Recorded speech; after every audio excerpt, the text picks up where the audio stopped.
B, and it's for doctor bills and other medical services. And that's where your premium comes in. That's what you pay your premium on.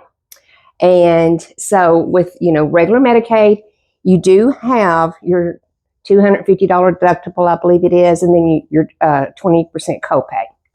And so you're going to pay that 20% copay after you've met that deductible. And, it can get very costly. And that's something I'm going to talk about here in just a minute, and something that could assist you in helping with that 20% copay. Okay, so we got the A, we got the B, and then you've got the C, which is the Advantage plans. Now, a lot of people don't like these, and especially doctors, because they are just going to pay that doctor a certain amount. Well, Medicare is too. Medicare's got contracts with most medical people or in facilities and what have you, that they're going to pay a certain amount. But anyway, these Advantage plans, they are a little stricter, and they're just paying them just a portion. And like my doctor, she doesn't even take Medicare patients anymore. If you are an existing patient, an established patient with her, she will accept your Medicare. But if you walk in there and if you're a Medicare patient and you've never been to her before, she doesn't accept them, and that's her choice. But we're not talking about that. That's not what this is about here. But anyway, and then you've got your the Plan C, of course, you pay your premium, and then you've got your drug plan, and that is where I would strongly encourage you to contact your area agency on aging. It's a toll-free number. Google it, look it up, call information in your local area. This is a very, very, very, very good resource for people that are confused on which plan to take, which plan best fits their needs, if they're eligible for other services that would help them pay their premium, that would help them pay their copays.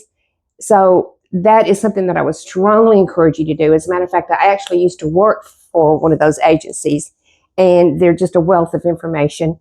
They stay on top of all of the latest changes in the Medicare program. Just do yourself a favor. Look them up. They're wonderful. And again, that's Area Agency on Aging and Disability, AAAD. Now, I've said all that to get to, we've talked about the A and B, which the plan A and B, you're going to be paying, like you're going to have your Medicare premium on the Part B, and then you're going to have your $250 deductible, and then you're going to be paying 20% copay. That can get very, very costly. Now, this is where this comes in, the supplement plans. And these plans, like anything else, they can be very costly. They can be affordable. It depends on which plan you take. It's just like shopping for any other insurance. Again, the Area Agency on Aging can't like steer you toward a particular company. They have brochures and can just tell you what different companies offer. Like my particular insurance that I carry my homeowners with and my car insurance with, they offer supplement policies. Most major insurance companies offer them. And so those can be very beneficial because those supplement policies are going to pick up and pay quite a bit. And on the average, and I have never bought one, I'm just saying what I've heard on the average, the supplement plans run you around $100, maybe $150. And you take that into consideration on your deductible and your copays, that 20% copay. That can be very, very beneficial to try to come up with that money every month to pay for a supplement policy. So if you can afford them, I strongly recommend them. But again, do your research, talk to people that know what they're talking about in your area, because areas across the country are different, okay?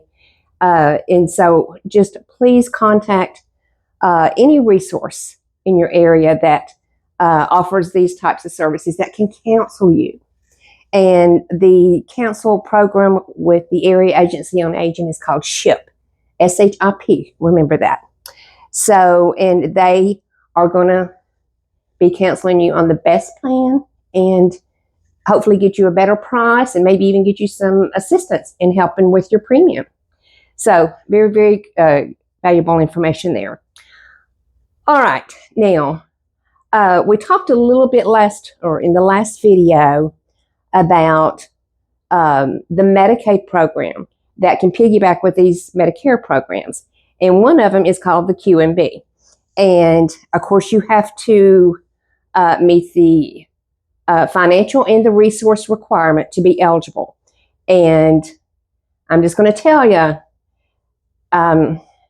the income limits are low and the resource limits are low for you to qualify for the QMB. But what the QMB is going to do is that it's going to pay your Medicare premium, and then it's going to pay your copays.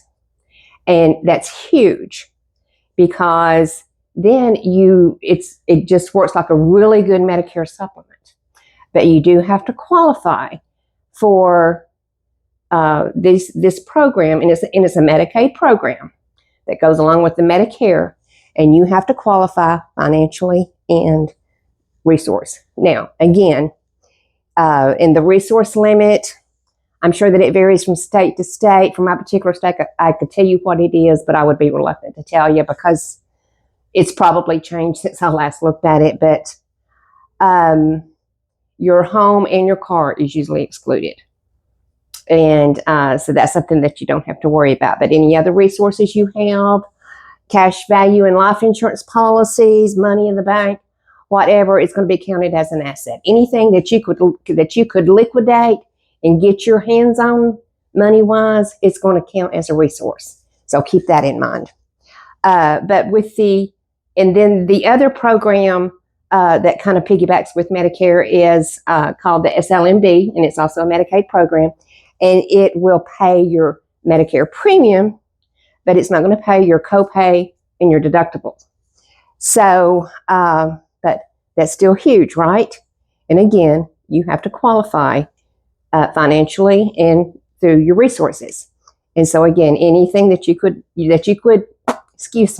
can liquidate and have money is going to count as an asset, as a resource. Anything except for your home and your car. So remember that the QMB, it pays your Medicare premium, and it pays your deductible and your copays. All right. Now, are there some restrictions on that? Yes, and of course that's going to vary across the country. But with the QMB, something I want you to remember with the QMB is that it's a Medicaid program. So there are organizations that manage these programs for Medicaid, and they're called managed care organizations. So that's where you're going to hear about some of these Medicaid programs. I'm trying to think of one right now, right off the top of my head, and I can't think of one. But they're MCOs, and they let me turn this off just a minute. Okay, these managed care organizations, they're going to vary from state to state. I can tell you what they are for my state, but it just confuse you, so I'm not going to go there. But what I will tell you is that you do get a choice most of the time of the managed care organization that you choose to manage your care. And so they don't do it for free. They're getting paid. And they've got social workers that go around and, check on you to see, if whatever you need, if you need, more services, maybe you need some home and community-based services, someone to come in your home and help you out or whatever. But anyway, that's what that part of the program is with Medicaid.